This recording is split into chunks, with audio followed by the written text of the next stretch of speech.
ಅದು ಏನಂದರೆ ನಮ್ಮ ಸರ್ಕಾರಿ ಶಾಲೆ ಕಾಲೇಜು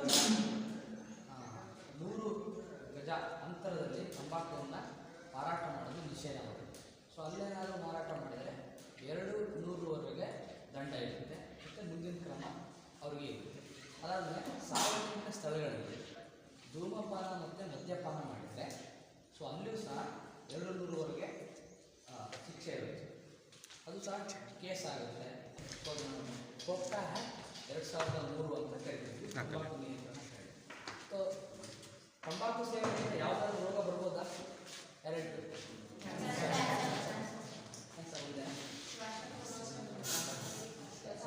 ಯಾರಾದ್ರೂ ಒಬ್ಬರೇ ಹೇಳಿದ್ರೆ ನಿಮ್ಗೆ ಅನುಕೂಲ.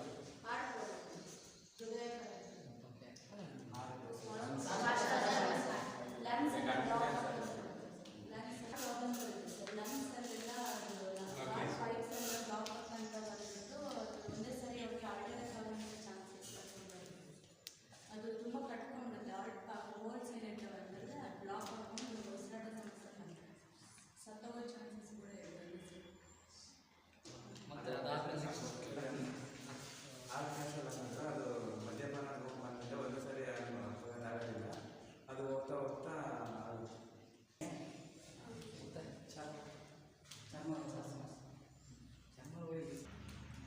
ಬಾಯಿ ಕ್ಯಾನ್ಸರ್ಸ್ ಅಂದರೆ ಬಾಯಿ ಅಂದರೆ ನೀವೇನು ಹೊಗೆ ರಹಿತ ಅಂತ ಕರಿತೀವಿ.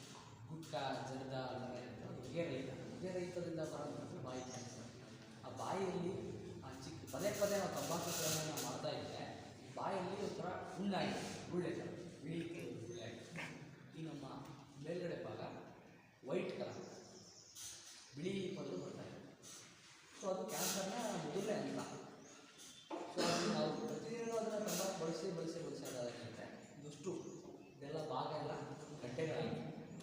ಸೊ ಕ್ಯಾನ್ಸರ್ಸ್ ಬರೋಕ್ಕೆ ಮೂಲ ಕಾರಣ ಏನಂತಂದರೆ ಒಂದೇ ವಿಷಯ, ನಮ್ಮ ದೇಹದಲ್ಲಿರ್ತಕ್ಕಂಥ ಜೀವಕೋಶಗಳಿಗೆ ಪ್ರಚೋದನೆ ಕಾರಕಗಳು ಏನು ಮಾಡ್ತಾರೆ ಅಂದರೆ ಪ್ರಚೋದನೆ ನಮಗಿದು ಬೇಕು ಅಂತ ಏನು ಪ್ರಚೋದನೆಗಳು ಮಾಡ್ತಾವಲ್ಲ ಅವೆಲ್ಲವೂ ಸಹ ಕ್ಯಾನ್ಸರ್ಗೆ ಕಾರಣ, ಕ್ಯಾನ್ಸರ್ ಬರಲಿಕ್ಕೆ ಕಾರಣ. ಉದಾಹರಣೆ ನೀವು ಗುಟ್ಕಾ ಹಾಕಿದರೆ ಗುಟ್ಕಾ ಹಾಕಲೇಬೇಕು ಅನಿಸುತ್ತೆ. ಸಿಗರೇಟ್ ಸೇದಬೇಕು ಅಂತ ಅನಿಸುತ್ತೆ. ಈ ಹೊರಗಡೆ outside foods egg rice gobi ಆ ಥರ ತಿಂತಾ ಇರ್ತೀವಿ ಅಂತ ನಮ್ಗೆ ತಿನ್ನಬೇಕು ಅಂತ ಯಾವ್ಯಾವ ಅನಿಸುತ್ತೋ ಅತಿಯಾಗಿ ನಾವು ಅದನ್ನೇ ಮಾಡಿದ್ರೆ ಅದರಿಂದ ಎಲ್ಲ ಸಹ ಕ್ಯಾನ್ಸರ್ಸ್ ಬರೋಕ್ಕೆ ಕಾರಣ. ಸೊ ಅದೆಲ್ಲ ಓಕೆ. ಅದರಲ್ಲಿ ಏನಂತಂದರೆ ನಿಕೋಟಿನ್ ಅನ್ನೋ ಅಂಶ ಇದೆ.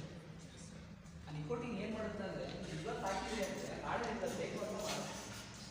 ಸೊ ನೀವು ಪ್ರತಿ ದಿನಕ್ಕೆ ಒಂದು 10 ಆಗ್ತಾ ಇದೆ ಅಂತ 10 ಸರಿ ಅದು ನೆನಪು ಮಾಡಿ 20 ಆಗ್ತಾ ಇದ್ದರೆ 20ಕ್ಕೂ ನೀವು ಯಾವ ಟೈಮಿಂಗ್ಸ್ ಬಳಸ್ತಾ ಇರ್ತೀರಲ್ಲ ಅದನ್ನು ರೂಢಿ ಮಾಡುತ್ತೆ. 10 ಗಂಟೆ ಆಯಿತು ನೀವು ಊಟ ಹಾಕಿಲ್ಲ.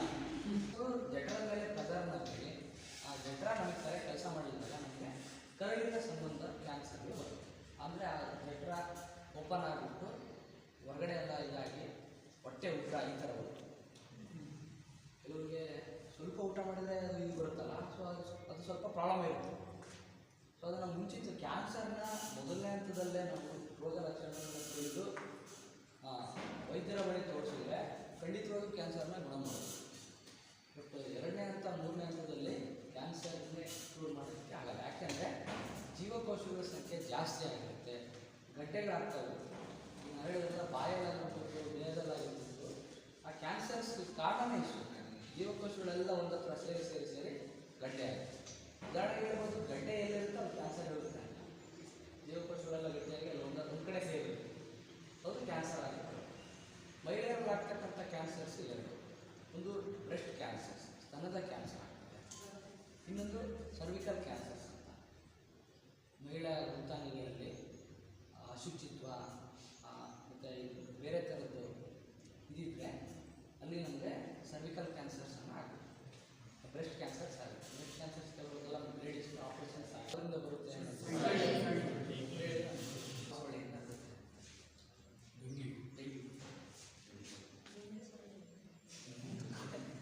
ಅದಕ್ಕೆ ಒಂದು ಏನಿದೆ ಅದೇ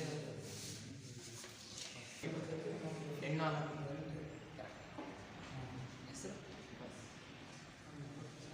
ಮಲೇರಿಯಾ ಸಹ ಲೇಡೀಸ್ ಇದಕ್ಕೆ ಒಳ್ಳೆಯದು. ಉದಾಹರಣೆಗೆ ಡೆಂಗು ಸೇಮ್ ಚಿಕನ್ ಗುನ್ಯಾ ಇವೆಲ್ಲ ನಮ್ಮಲ್ಲಿ ಹರಡುವಂಥ ಕಾಯಿಲೆ. ಉಡುಪಿ ಮಂಗಳೂರಲ್ಲಿ ಮಲೇರಿಯಾ ರೋಗಗಳು ಜಾಸ್ತಿ. ಸೊ ಅದು ಸೊಳ್ಳೆಯಿಂದನೇ ಬರೋದು. ಅದು ನೀವು ಹೇಳಿದ್ರಲ್ಲ ಅದೇ ಕೊಪ್ಪಳ ಮತ್ತು ಈ ಕಡೆ ಆನೆ ಕಾಲಿನ ಗಾತ್ರ ಎಷ್ಟಿರುತ್ತೆ. ಸೊ ಆ ಗಿಡಕ್ಕೆ ಸೊಳ್ಳೆ ಕೇಳಿದ್ರೆ ನಮ್ಮ ಕಾಲುಗಳು ಸಹ ಆನೆ ಗಾತ್ರದಲ್ಲ.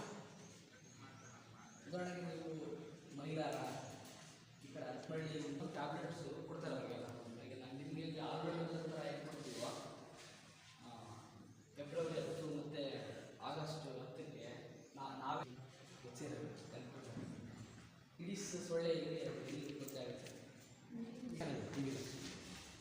ಸೊ ಈ ಥರ ಲಕ್ಷಣ ಇದ್ದರೆ ನಮಗೆ 2 ಥರ ನಾವು ಪರೀಕ್ಷೆಯನ್ನು ಮಾಡ್ಬೋದು. ಒಂದು ಶ್ವಾಸಕೋಶದ ಸಂಬಂಧಪಟ್ಟಂಗೆ ಕಫದ ಮೂಲಕ, ಇನ್ನೊಂದು ದೇಹದ ಯಾವುದೇ ಭಾಗದಲ್ಲಿ ಆಗ್ತಕ್ಕಂಥ ಗಡ್ಡೆಗಳಿಗೆ ಅದನ್ನು ಎಕ್ಸ್ಟ್ರಾ ಪಲ್ಮನರಿ ಅಂತ ಕರೀತೀವಿ. ಪಲ್ಮನರಿ ಮತ್ತು ಎಕ್ಸ್ಟ್ರಾ ಪಲ್ಮನರಿ. ಪಲ್ಮನರಿ ಶ್ವಾಸಕೋಶದ ಎಕ್ಸ್ಟ್ರಾ ಪಲ್ಮನರಿ